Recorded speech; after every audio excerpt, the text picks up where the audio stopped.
വിനായക അഷ്ടകം നമ്മൾ പഠിക്കുമ്പോൾ അവിടെ ഭഗവാന്റെ കണ്ണുകളെക്കുറിച്ച് പറയുന്നു. ചലസാരസാക്ഷം ശ്രുതാമർത്യവൃക്ഷം പറയുന്നില്ലേ, ചലിച്ചുകൊണ്ടിരിക്കുന്ന സാരസാക്ഷം.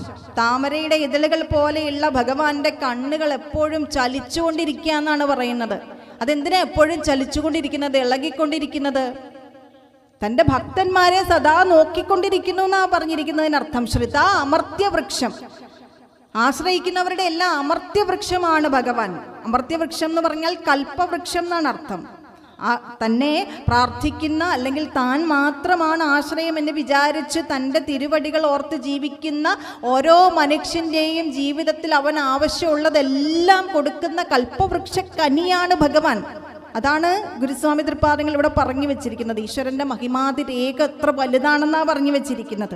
ഈ ലോകം അശേഷം ക്ഷണമാത്രേണ സൃജിച്ച് ആര് ആലോകന മാത്രേണ ഭരിക്കുന്ന അനുവേലം ഈ ലീലകൾ ആടുന്നവൻ ആണ്ടിയിടണം. ആണ്ടിയിടുക എന്ന് പറഞ്ഞാൽ ഈ ലീലകളൊക്കെ നിർവഹിച്ചു കൊണ്ടിരിക്കുന്ന അല്ലയോ ഭഗവാനെ എന്നെ കാത്തുകൊള്ളേണമേ, അല്ലയോ കോലത്തുകര കോവിലിൽ വാഴുന്ന ഭഗവാനെ എന്നാണ് പ്രാർത്ഥിച്ചിരിക്കുന്നത്. തൃപ്പാദങ്ങൾ നടത്തിയ ഏകപ്രതിഷ്ഠയല്ല കോലത്തുകര പ്രതിഷ്ഠ, അല്ലേ? കേരളത്തിനകത്തും പുറത്തുമായിട്ട് എത്രയോ പ്രതിഷ്ഠകൾ ഗുരു നടത്തിയിരിക്കുന്നു. എന്നാൽ ഗുരു നമ്മളോട് പറഞ്ഞു തന്നിട്ടുള്ളത് ഈശ്വരൻ ഒന്നാണെന്നാണ്. ദൈവം ഒന്നേ ഉള്ളൂ എന്ന് തന്നെയാണ് പറഞ്ഞു തന്നിരിക്കുന്നത്. ഈ ദൈവം ഒന്നേ ഉള്ളൂ എന്ന് പഠിപ്പിച്ച ഗുരു എന്തിന് ഇത്രയധികം പ്രതിഷ്ഠകൾ നടത്തി? ഒരു സംശയമല്ലേ അത്? എന്തിന് ഇത്രയധികം ദേവതകളെ മഹാഗുരു നമുക്ക് പ്രതിഷ്ഠിച്ച് തന്നു? അങ്ങനെ ഒരു ചോദ്യം നമ്മുടെ ഉള്ളിലുണ്ടായാൽ ആ സംശയം നമ്മൾ ആരോടാ ചോദിക്കേണ്ടത്? ആരോടാ ചോദിക്കേണ്ടത്?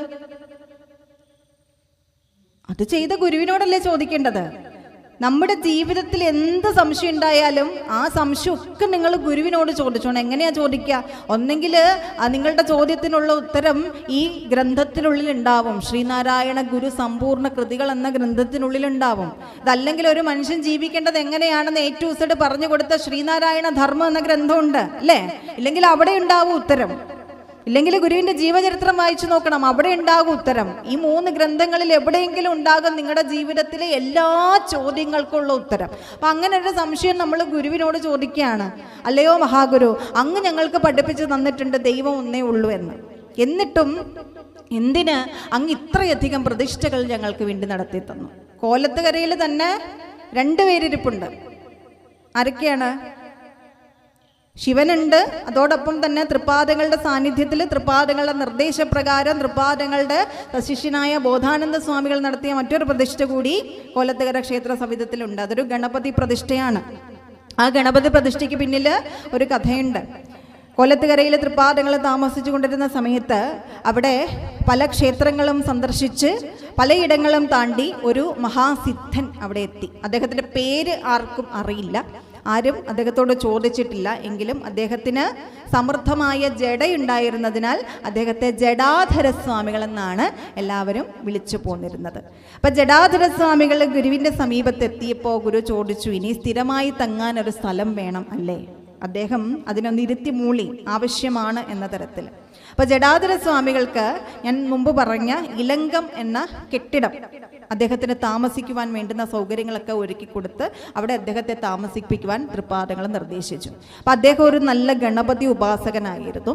അദ്ദേഹത്തിൻ്റെ കയ്യിലുണ്ടായിരുന്ന ഗണപതി വിഗ്രഹം ഇന്ന് ഈ ഗണപതി പ്രതിഷ്ഠ, ഗണപതിയുടെ ശ്രീകോവിൽ കാണുന്ന സ്ഥലത്ത് ഒരു ചെറിയ ഷെഡുണ്ടാക്കി അതിനുള്ളിൽ വച്ച് അദ്ദേഹം പൂജിച്ചു പോന്നിരുന്നു. മഹാസിദ്ധനായിരുന്നു. പഴമക്കാർ പറയുന്നു പലപ്പോഴും അദ്ദേഹത്തിന് ഗണപതി ഭഗവാൻ പ്രത്യക്ഷനായിരുന്നു എന്ന്. തന്നെയുമല്ല, അദ്ദേഹത്തിൻ്റെ സിദ്ധിവിശേഷം വെളിപ്പെടുത്തുന്ന തരത്തിലുള്ള പല സംഭവങ്ങളും ഈ കോലത്തുകരയിൽ വെച്ച് ഉണ്ടായിട്ടുണ്ട്. ഒരിക്കൽ തൃപ്പാദങ്ങളോടൊപ്പം ധ്യാനിച്ചിരുന്ന ജടാധര സ്വാമികളോട് കോലത്തുകരയിൽ ഇരുന്നു കൊണ്ട് തന്നെ ശ്രീനാരായണ ഗുരുസ്വാമി തൃപ്പാദങ്ങൾ ചോദിക്കുന്നുണ്ട്, അരുവിപ്പുറത്ത് ഇപ്പോൾ എന്ത് സംഭവിച്ചു? അപ്പോൾ അദ്ദേഹം അതിന് പറഞ്ഞ മറുപടി, അരുവിപ്പുറത്തെ കെടാവിളക്ക് അണഞ്ഞുപോയി. അദ്ദേഹത്തിൻ്റെ സിദ്ധിവിശേഷം എത്ര വലുതാണെന്ന് മനസ്സിലായി കാണും എന്ന് വിചാരിക്കുന്നു.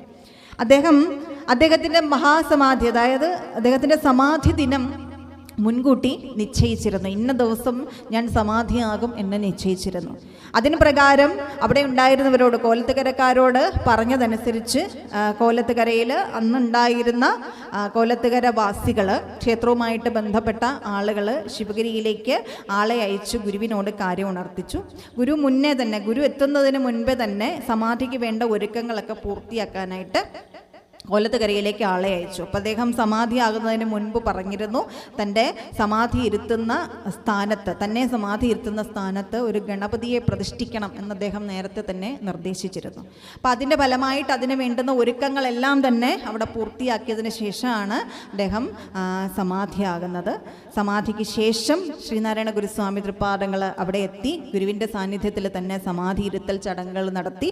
ആ കൂട്ടത്തിൽ തന്നെ അദ്ദേഹം നിർദ്ദേശിച്ച പ്രകാരമുള്ള ഗണപതി പ്രതിഷ്ഠ അത് നടത്തിയത് തൃപ്പാദങ്ങളുടെ വത്സര ശിഷ്യനായ ബോധാനന്ദ സ്വാമികളാണ്.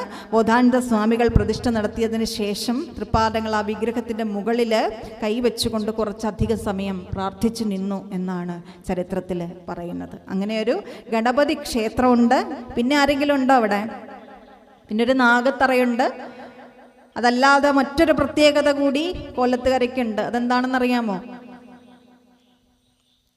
ശ്രീനാരായണ ഗുരുവിനെ ആരാധിക്കുന്ന ഒരു ഗുരുമന്ദിരമാണല്ലേ. ഒരു ക്ഷേത്രം എന്നതിനപ്പുറത്തേക്ക് ഇതൊരു ഗുരുമന്ദിരമല്ലേ. ഇങ്ങനൊരു ഗുരുമന്ദിരം ആദ്യമായി വന്നത് എവിടെയാ? കോലത്തുകരയിലാണ്. തൃപ്പാദങ്ങളുടെ ഷഷ്ടി പൂർത്തിയോടനുബന്ധിച്ച് 1916 തൃപ്പാദങ്ങളെ ഇരുത്തിക്കൊണ്ട്, അതായത് പത്മാസനത്തിൽ മേൽമുണ്ട് കുറച്ച് മുകളിലേക്ക് മാറ്റിക്കൊണ്ട് പത്മാസനത്തിൽ ഇരിക്കുന്ന ഭഗവാനെ നോക്കിക്കൊണ്ട് വാതിൽക്കോട്ട കുഞ്ഞുകൃഷ്ണ കുറുപ്പ് എന്ന ചിത്രകാരൻ വരച്ച ഒരു ചിത്രം. അത് നോക്കിയിട്ട് തൃപ്പാദങ്ങൾ ആശിസ് പോലെ അഥവാ അനുഗ്രഹം പോലെ പറഞ്ഞിട്ടുണ്ട്, ഇത് നാം തന്നെയാണല്ലോ എന്ന്.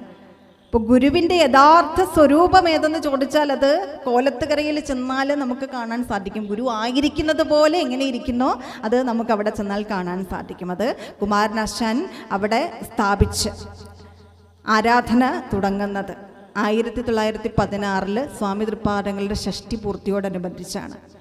അവിടേക്ക് സാധാരണഗതിയിൽ നമ്മൾ കൊച്ചുകുട്ടികളെ ക്ഷേത്രത്തിനകത്ത് പ്രവേശിപ്പിക്കാറുള്ളത് 6 മാസത്തിന് ശേഷമാണ്, അവരുടെ ചോറൂണിന് ശേഷമാണ്.